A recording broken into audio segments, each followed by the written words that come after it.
Our speaker tonight is Professor John Purcell.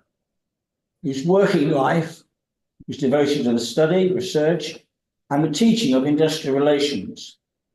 Lately, as professor at both Bath University and Warwick University.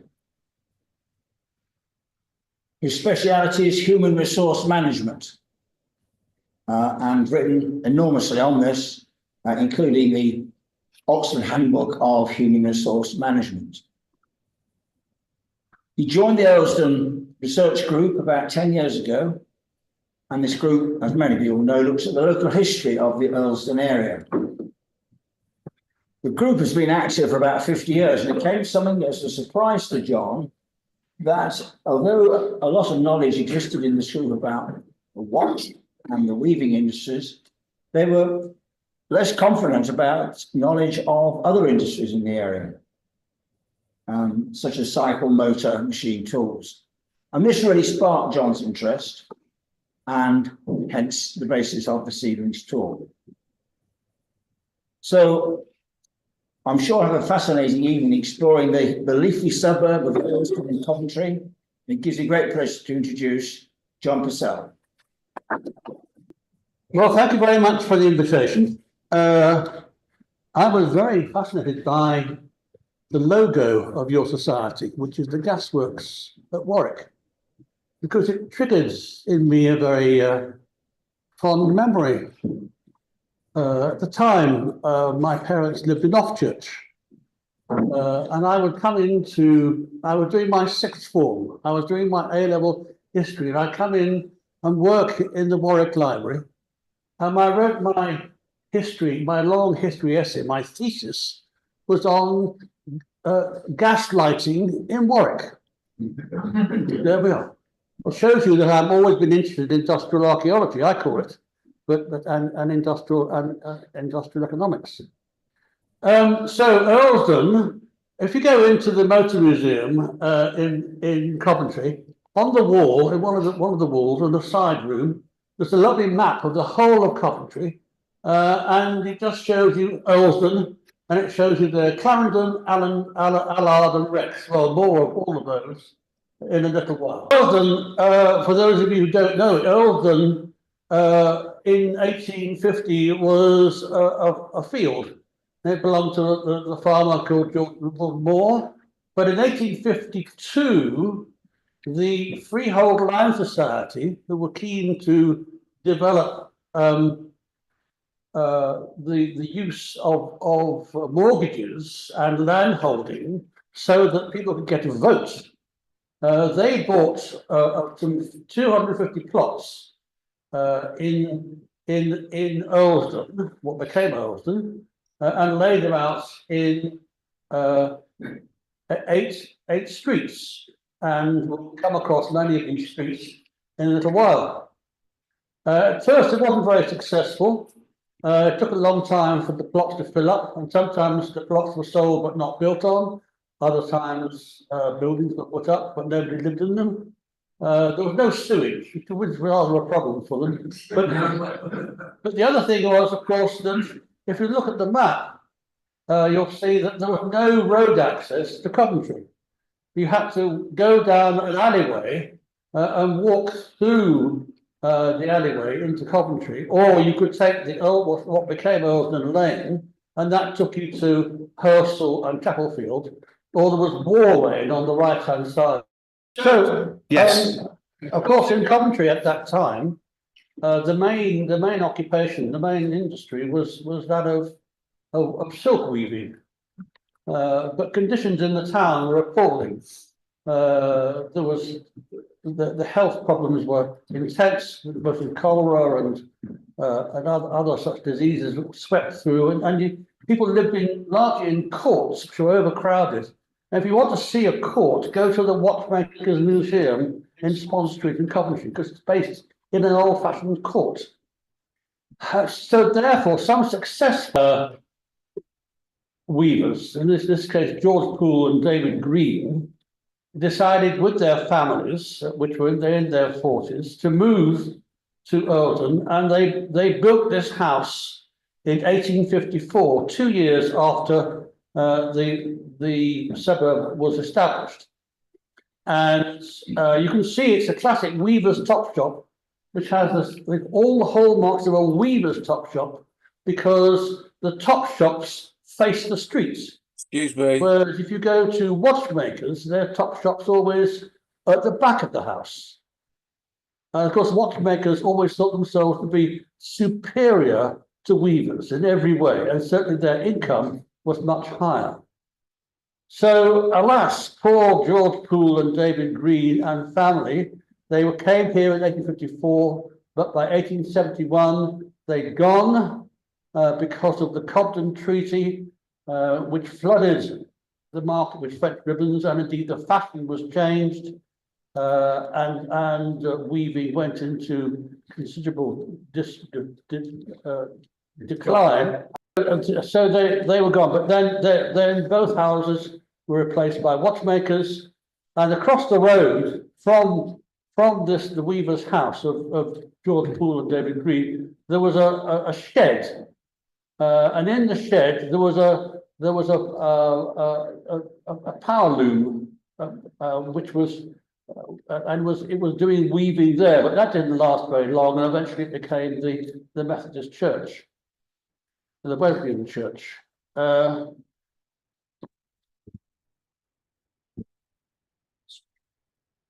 So towards the earliest house, in fact, is this one, Earlsdon House in 56 Earlsdon Street. And this is built by John Flynn. There was a watch manufacturer. He came from Preston, where lots of watch manufacturers came from. And he had the workshop here at the back, and he employed 14 men and 5 boys, which for watchmaking was a very large unit, because most watchmaking was done individually in individual houses, and only the manufacturers employed people, and normally it was 6 men and 5 boys or whatever it is.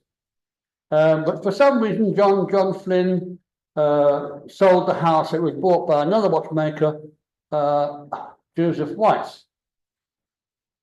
But what John Flynn did is he built houses for his workers, which is most unusual, in Arden Street. But they were very basic, one up, one down, with a shared privy at the back. Now, alas, this is the same Earlsdon Street now, although actually if you go in 2025, you'll find even that's now been completely rebuilt and been turned into apartments. Everything's been turned into apartments now.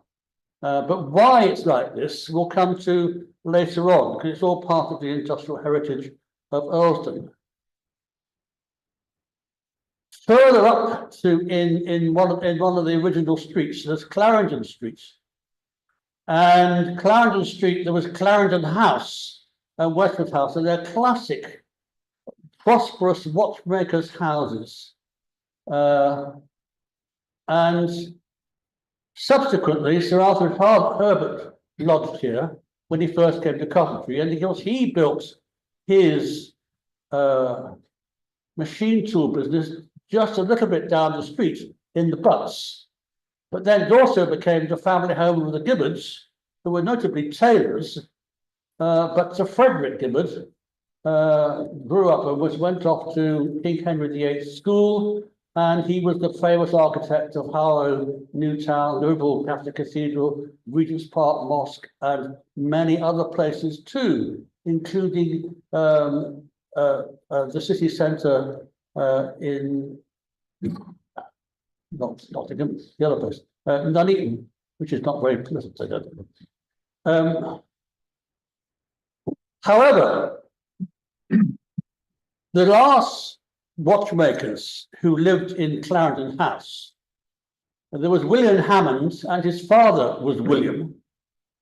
They went bankrupt in 1904, and William Hammond, looking at the development of the cycle industry and the motor industry, decided to come round the corner to this manufacturing site where he built Clarendon Motors. And he worked there for a bit. and he built the Clarendon double Phaeton. Alas, he went bankrupt in 1905 and had debts of £202,500, which is about 1.8 million in today's money. But you can see the sort of things he was doing. He was also producing. Sorry, I've got to go back now. Yeah. He also was producing the Clarendon motor, car and bicycle. And you can see it's a classic early motorbike, which is really a bicycle and got an engine attached in the middle, rather precariously, I always think. But anyway, it didn't last very long, and you have a list of his agencies in Oxford and Hungerford, and so on. And then Billy Williamson, now he's an interesting character because his father was a gold watch case manufacturer, and all three sons were apprenticed to the father. And of course, the real story about watchmaking in Coventry, but in Earlsdon and in Chapel Fields especially, was that nearly all of the boys were apprenticed to their father, and then they realized there was no work for them. So they therefore moved across into the cycle industry and then the motor industry. And of course, because watchmakers understand about gearing and understand about the way to cut gears and develop gearing. And so they were adroit at the early cycle industry and motor industry. Billy became the managing director of Rex Motors, which more in a moment. And he left and founded his own company, which was set up in 77 Moore Street.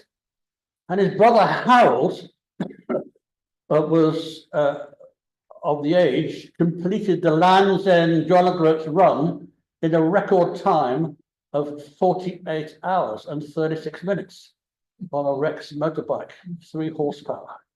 We'll come to Rex in a moment because that's an important part of the story. However, so where is it now? And the answer is, it's now the Gobridge Health Centre, so the GP's practice. It has the largest car park of any GP practice because that's where the factory was. The house on the left is 77 Moore Street. It's a very fine early watchmaker's house, and it had a top shop at the back, which has been taken down. So that's the first sort of indication of the gentrification of Earlsdon. However, the first bicycle was produced in Earlsdon by S&B Gorton. And it was just down the road in Moore Street. And you can see it's called the sole makers of the famous Earlsdon cycles. By that stage, it had moved to Whitefriars Works in Coventry, and then it moved later on to Quinton Road. But Samuel Gorton came to Coventry from Wolverhampton in 1881 when he established the Imperial Saddle Company. That became the Humber Saddle Company and eventually Humber Cars. You'll see that the wheel of the bicycle, I don't mean the tricycle, but the bicycle, the rear wheel is larger than the front wheel. And that was because it was just before the establishment of the Rover safety bike, where the wheels were the same size. So it was at the apex of this development of the cycle industry. However, if we just go down the street, we get back to watchmakers, because here we have a classic top shop, and one of the few that remains. And you can see that the house is at the front, and it goes on to Moore Street. At the back, you climb the steps on the outside, go in the door, and there are the big windows facing southeast.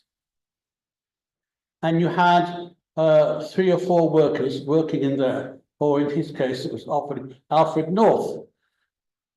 And his 4 family members worked there.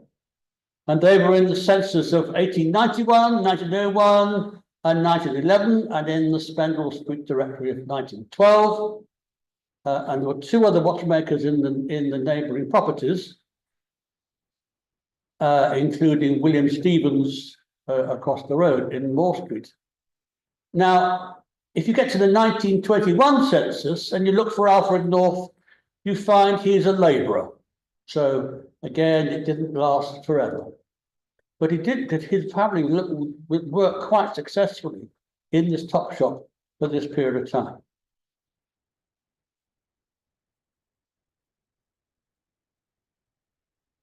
Then in Earlsdon Street, just really round the corner from the last one, is you can see that it's one of the earliest of top shops still in existence. It's now a residential property with a shop downstairs, but it's interesting the length of the windows. So the peak period of watchmaking was in 1891. Arden Street had 17 houses and 33 people. Cromwell Street had 9 houses and 18 people. Earlsdon Street had 9 houses, 18 people. Clarendon Street had 5 houses, 7 people. Providence Street had 10 houses with 10 people. Moore Street, 12 houses, 25 people. In all, 71 houses and 126 people, which was over half of the population of Earlsdon. Now, watchmaking was a very strange industry because there were at least 37 different watchmakers' occupations. Movement polishers, balance maker, springer, gold dial finisher. One of my favourite ones was a lady who moved in 1902, and she was a jewel hole maker. So she made the holes for the jewels. That was her sole occupation. However, it was interesting to see that in the city as a whole, there were roughly an equal number to watchmakers as cycle workers, with 3,900 each. And of course, cycle and motor manufacturing was booming with the population of Coventry doubling between 1891 and 1911, and around 2/3 in the period of 1901 to 1911 were migrants, i.e. people were pouring into Coventry, not for the last time either, as we'll see in a moment. Now, one of the most interesting, innovative people came to this place, the nail factory. Now, the nail factory produced nails, of course, and it had a foundry, and it built black smoke. And one of the earliest watch manufacturers, who was also quite active in the local city, the village, William Hammond, took action against William Pitt. And took him to the council, and of course the smoke drove him out because the watchmakers wore, of course, bleached white aprons, and the wash day Monday was a disaster because of the smuts coming down the chimney of William Pitt. Now, he then left, and Fred Allard opened his cycle factory there in 1889.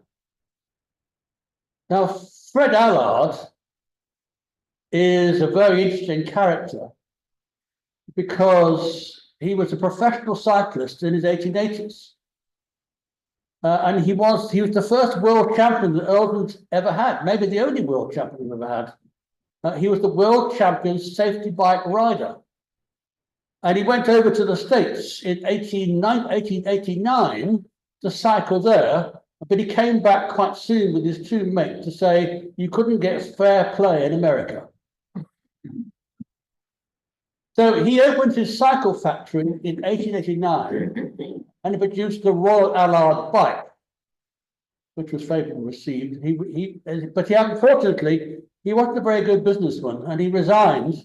He was in partnership with George Pilkington, and he then became an unemployed publican because his dad had been a publican, and became a licensed publican in 1911. But he continued to race bicycles. He was also, George Pilkington was quite interesting because he provided the metal tubes for bicycle frames. And that became eventually TI, Tube Investments, became a multinational company, which we can just about remember. So once Allard had moved away from this site in Moore Street, the nail factory, it then became the Standard Cycle and Plating Company, a motor components business. It's now been renovated and it's now called Allard House, very appropriately. And there is also in Coventry an Allard Way. So there he is.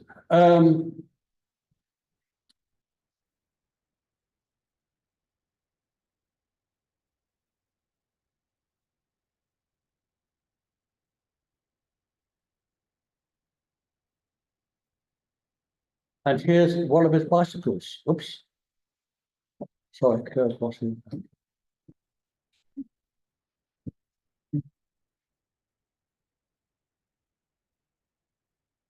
This is the, you can have this in motorcycle magazine. It's called the Allard Folding Bicycle of 1900. It doesn't look very folding. What it means is you can take the wheel off and change the frame and get a bigger size frame very quickly. And then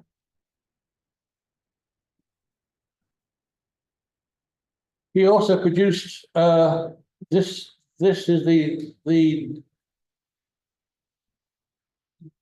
old Bulton motor tricycle, which is one of the most successful motor vehicles in Europe in the period of 1897 to 1900.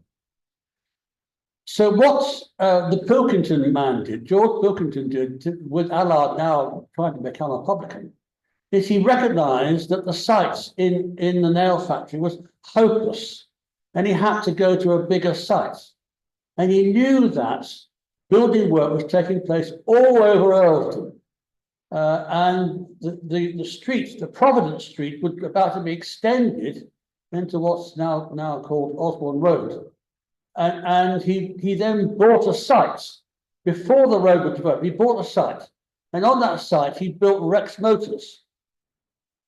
And in theory, this is an artist's impression of Rex Motors.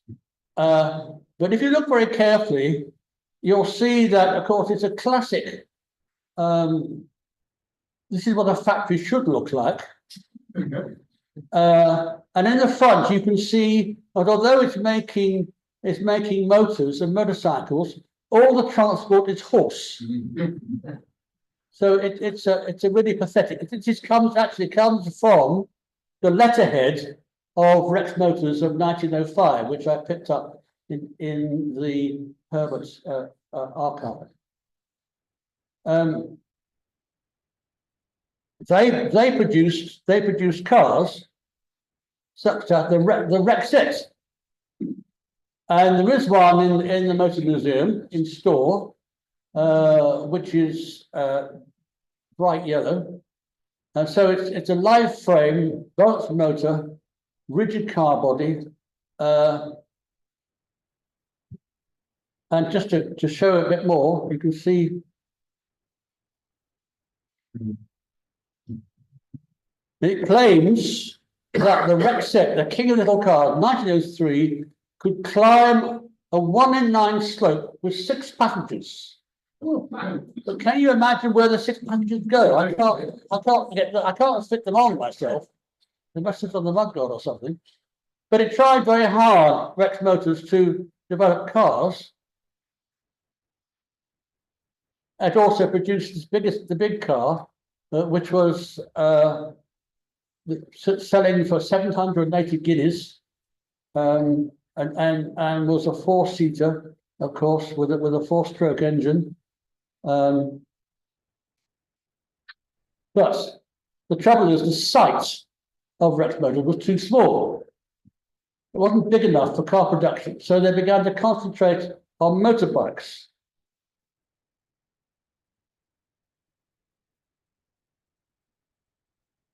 And this is their 1910 Rex Taurus model, which is rather more sophisticated than the original one from Clarendon Motors.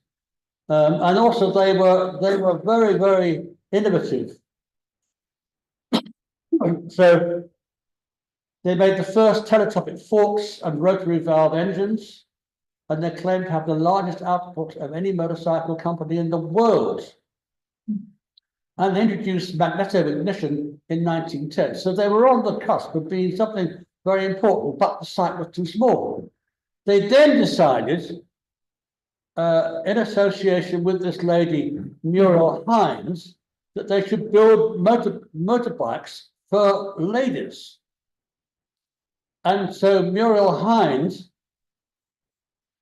became the key person for developing the Blue Devil motorbike, and she was the top champion women's motorcyclist.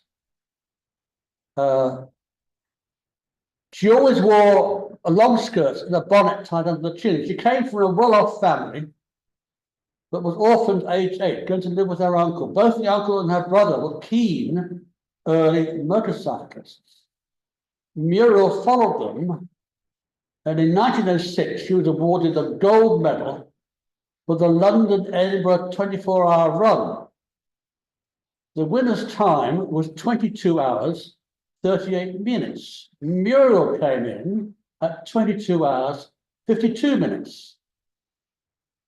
And she got a bronze medal for the 6-day Land's End to John O'Groats run in the same year of 1908.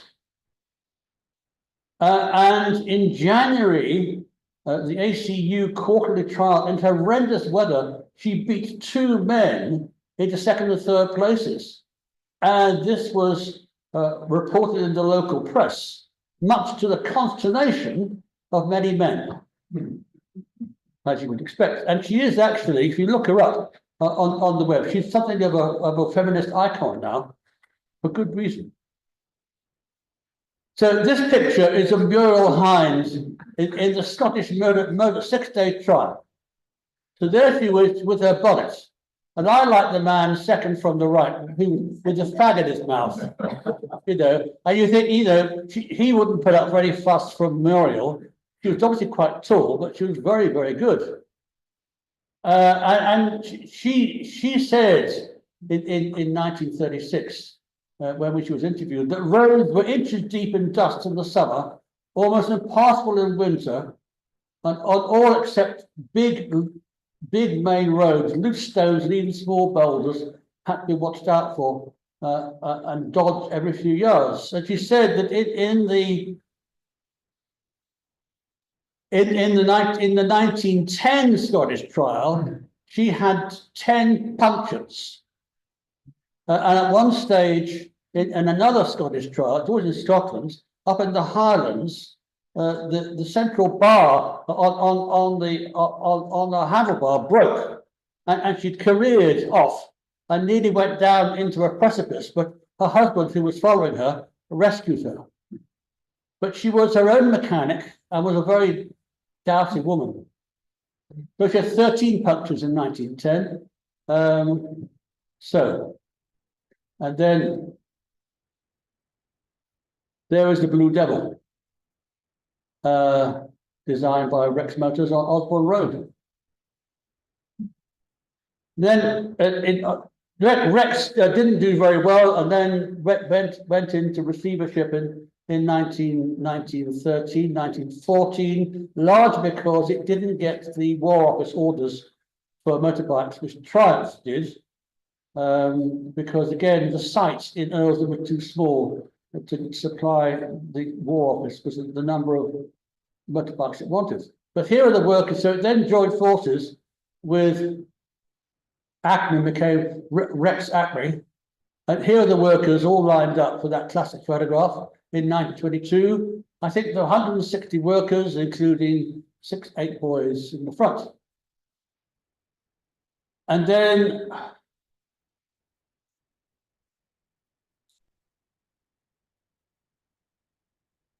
labour supply was very difficult.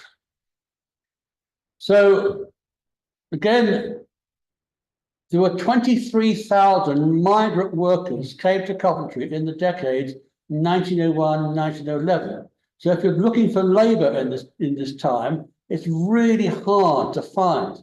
So here you have Rex Motors advertising in the Ballymena Telegraph in October 1908. Motor Trade, Rex Motor Manufacturing Company in Earlsdon now has vacancies for 1 or 2 youths who may desire to learn the business of motor construction in all its branches.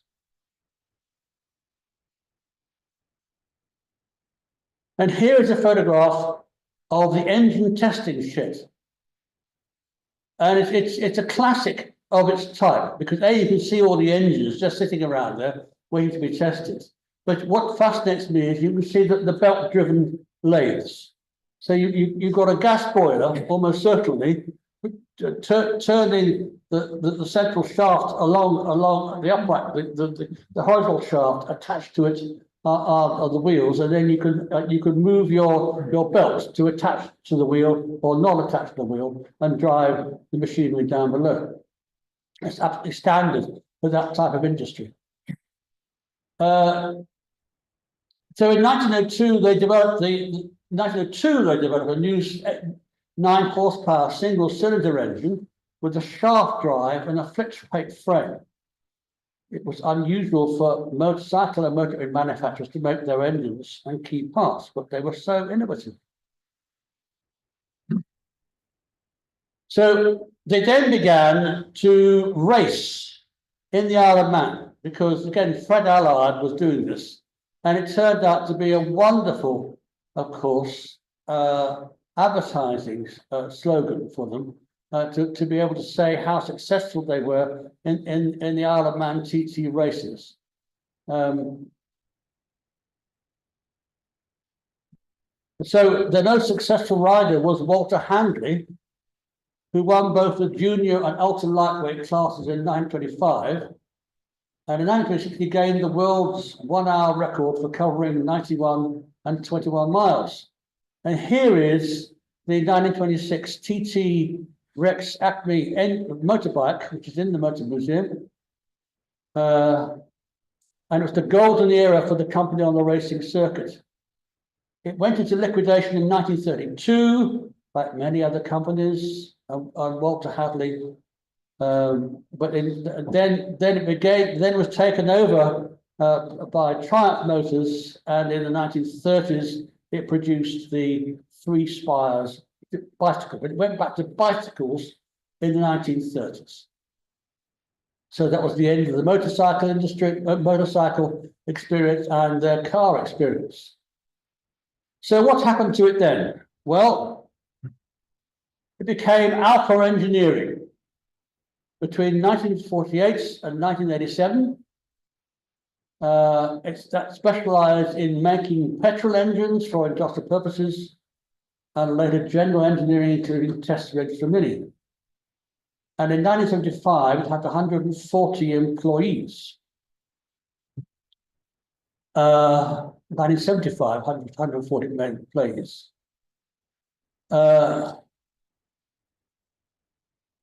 So during the war, the site was used to store machinery rescued from bombed out factories at the initiative of Sigrid Bettler, famous for Coventry engineering, and also the mayor.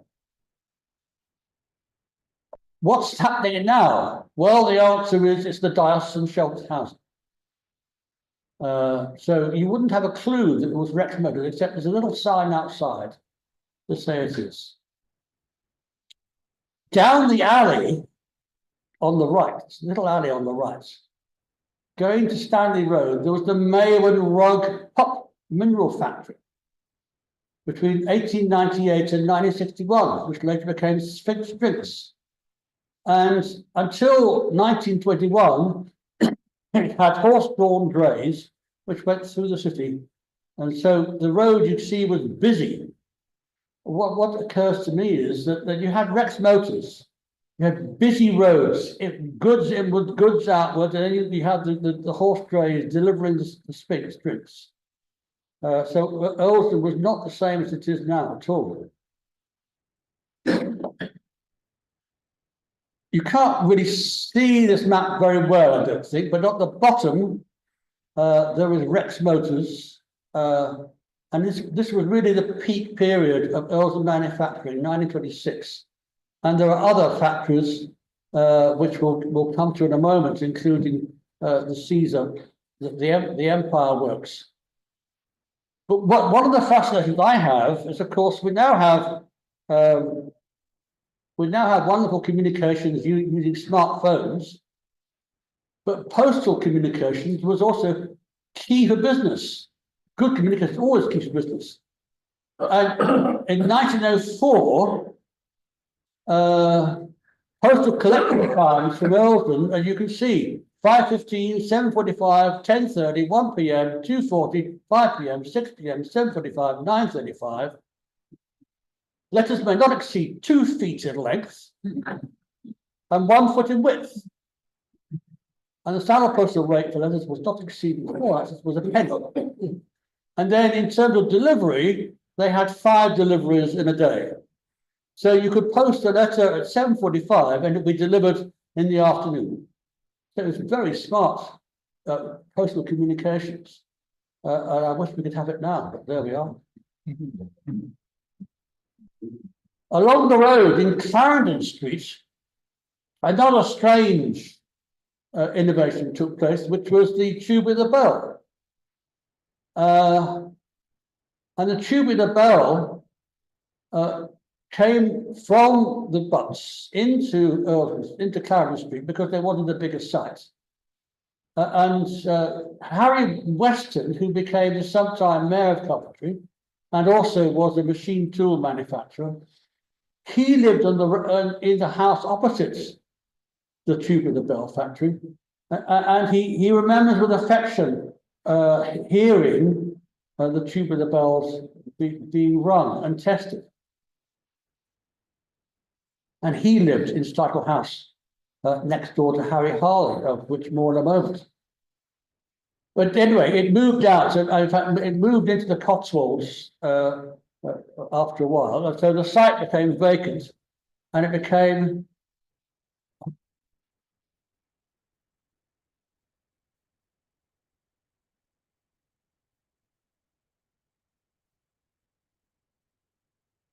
the Empire Works, and in the Empire Works, it made Caesar cycles.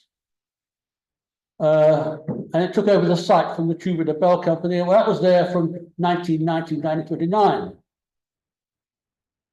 But then in 1930, for quite a long period of time, it became the Clarendon Stamping, Pressing and Welding Company, which produces motor components, especially mud guards for motorcycles and other basics. And you can see when we get to the next picture, there they are, Clarendon Pressing and Welding. These are the women working on an assembly line. Again, you can see the belt-driven machinery, and of course, classically, you can see the foreman in his coat, standing, watching the women do the work. Very standard, really. So after that, it then became a furniture warehouse, and then, of course, the classic gentrification took place. And here we have Clarendon Road, new residential site. It is based on the old Empire Works site, very desirable property. You can see in the background the roof of factories from Warwick Street. They've now gone and been replaced by apartments. But there's virtually nothing left at all. However, in Warwick Street, which is between Clarendon Street and Earlsdon Street, which becomes an important street for our story, there was the Viking Motor Body Company. And it produced open and closed bodies of every description for the trade and private. They're stronger than wicker or cane bodies. Well, I should hope so too. Anyway, so I'll try to look at my watch, but I can't see it, so I'll forget about it.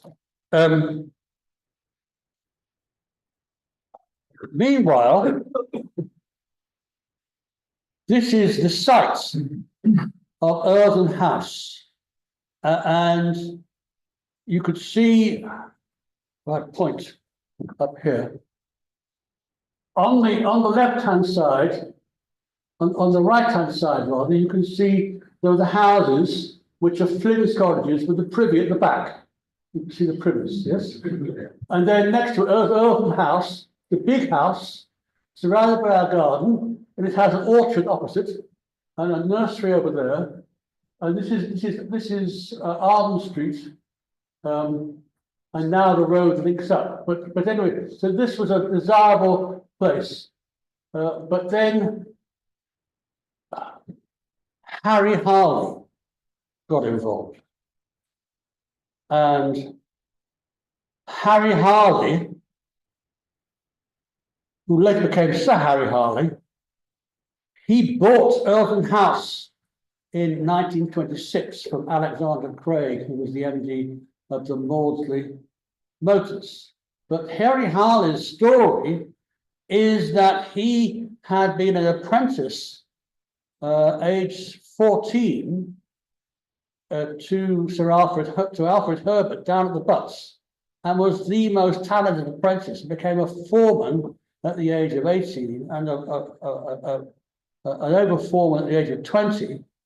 And then he decided that he would go into partnership with his brother-in-law, Walter Taplow, and they would start developing their own machine tool business, which was basically starting off by doing the central core of Yale locks. He was known to be a tyrant who lost his temper frequently, and he preferred to employ boys aged 16 to 18, and he worked them from 6 in the morning to 8 at night, and woe betide you if you were late or had an extended break period because you'd be sacked. He would walk along and look at somebody who was on the lathe, and he'd say, "You don't do it that way, I'll show you what to do." And he became a difficult man, to put it least. So subsequently, he began to extend himself, and the end of the war, he decided to use the Flynn's cottages for extensions to extend his works, and he wanted to employ some more workers, and including employing a matron of all things. However, the end of the war meant that plan fell aside, but by that time he had 180 workers, and then by the end of the 1920s he had 200 workers, and he decided to expand further, so he built this extension to the house. And it was for both the head office and the drawing office. So you can see the big windows are for the drawing office. If you look carefully, you'll see the tram line at the front of the house. The trams came to Earlsdon in 1908, which made a big difference. So then subsequently, he moved to a bigger site off the Fletcher Highway in 1936. And by the end of the Second World War, they employed 6,000 workers. And much later, as Matrix Churchill, by which time both Harry Harley and his son had gone, they were embroiled in the super gun affair for Saddam Hussein. But it was one of the most innovative factories. Anyway. And here we are inside the factory. So he took full control of Coventry Tool in 1913, specialising in thread gauges and thread grinding tools.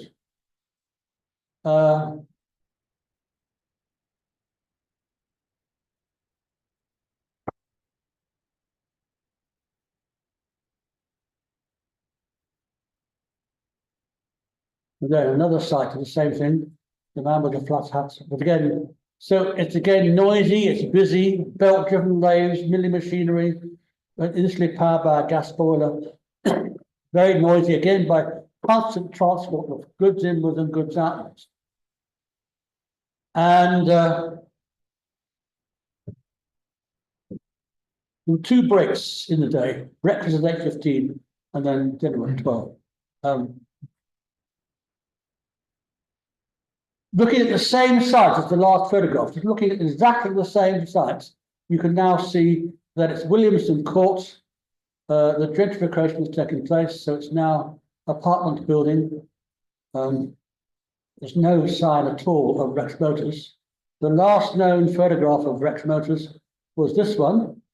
And it became a Coventry Precision and Repetition in 1936-65. It then became Newgate Engineering up until 1975, where it employed 370 people, which was the biggest factory in Earlsdon. Of course, if you went down the road, not far, first of all to the Butts, then across the road into Fletch Avenue Highway, you then get into Triumph and Standard Triumph. And in the same year, 1975, they employed 10,500 men and 3,000 women. So in terms of size of factory, this was tiny. And here is the outside of Warwick Street again. It had a sad end in a way. Look, here it is. This is a sock factory. Quite why a sock factory came there, how long it lasted there, I have no idea. But it then disappeared and the whole site was demolished and so on. So where are we left with? Because we know that all the sites have gone. And then if you go down, you find there's a motor, there's Manhattan Motors, you can get your car MOT there. And it's a jobbing car repair place and a service garage. But you walk down the lane on the right, you just walk down to the very end, and you get to the end, and you turn around, and that's what you see. And this was the factory of Standard Cycle and Earlsdon Engineering at 1921, 1932. And the founder of Standard Cycle and Earlsdon Engineering in 1919 was Sidney William Turner, who also lived in 77 Moore Street. And the original Standard Cycle was on the nail factory site. But there, on the same sites, there's TE Tooling and Equipment Engineers. And they produce very high quality bespoke engineering for the aerospace industry, producing what looks like highly polished steel. And I think they employ 6 people with CNT machinery, of course. And that's the last manufacturing site in Earlsdon. And so we're left with an industrial heritage. However, if you go down the road, really outside Earlsdon proper, and you go down Albany Road, and Albany Road was the first road that linked up Earlsdon to Coventry in 1898. Again, made a big difference to the city. And of course, it made difference to cyclists. So that workers began to live in Earlsdon and work elsewhere. And so we've been doing analysis of the 1921 census. And you can find, for example, in Earlsdon Street, that lots of people who live there are work in the car industry. Or in the machine tool industry. No sign of weavers, no sign of watchmakers. But keep going down Albany Street, and you get to the butts. And on the end of the butts, there is this place. The Premier Inn, which is one of the Coventry Technical College. And so this was planned for 1914, it much delayed, and built in 1933-34, designed by A.W. Hall in 1919. And in 1935, Coventry was a real boom town. The population of Coventry rose from 107,000 in 1931 to 230,000 in 1938. And Lancaster and Mason said it's now a bustling, rapidly expanding city. Wages were high. The population, thanks to rapid migration, was young, and there was none of the depression which affected the other areas. And of course, you remember this was the 1930s. And if you go into Coventry, you'll see it's in around Stytzel, all the housing is 1930s, 1936, 1937, 1935, and it's all bought by workers in the industry, and it's not done by mortgages, but not done by lets. If you look up on the building, you can see at the top there are three plaques, or whatever you want to call them. And if you look at them closely, they're very fascinating, because there's the first one. So I think this is the ultimate heritage on the outside walls of the main entrance. So it was a boom town, could rightly celebrate an industrial vigor. I don't know what the shooting star signifies. I hope you can tell me. Nor the eagle. Does the plant leaves on the right signify fibers for courtals? Maybe. It's clearly aero engines and gearing. But you could help me out what it is. And then this is the next one, classic new industries of telephone, radio. And of course, GEC was really big in Coventry. I think it employed something like 180,000 people in 1975. And of course, 1975 was a peak time. 1970 was a peak time. It was going down in 75. But so that's obviously what area. And the last one is design, gauge, and tool with chain, of course, because there was the Coventry chain factory very close to Earlsdon, but not in Earlsdon exactly. And there's the hand and eye of the craft engineer, and it's really fascinating that 53% of Coventry workers in the 1930s were skilled manual workers, compared with 34% national. And they were very well paid, and they were skilled. They were heavily unionized, and they were able to buy their houses. So that's the legacy that we have left over. Thank you very much.